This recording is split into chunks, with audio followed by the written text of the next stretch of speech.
ঘটনাটি ঘটেছিল আমার দূর সম্পর্কের এক আন্টির সাথে। তাদের বাড়িতে বড় একটা উঠান থাকার কারণে সে হাঁস এবং মুরগি পালতো। সে মোটমাট 6টা মুরগি এবং 2টো হাঁস পালতো। সন্ধে হলেই মুরগির ঘরে ঢুকিয়ে গেট লাগিয়ে দিত, কেননা গ্রামে এত বেশি শিয়াল ছিল যে সুযোগ পেলেই মুরগি নিয়ে যেত। একদিন রাত 12:30 বাজে, আর গ্রামে তো সন্ধে মানেই রাত।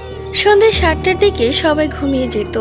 রাত 8টার দিকে তারা সবাই খাওয়া দাওয়া করে ঘুমিয়ে পড়ে। এরপর রাত 12:30টার নাগাদ আন্টি শুনতে পায় তার হাঁসগুলো এত জোরে জোরে প্যাক প্যাক করছে যে আন্টির খুবই বিরক্ত লাগছিল, কেননা এভাবে তো কখনো হয়নি।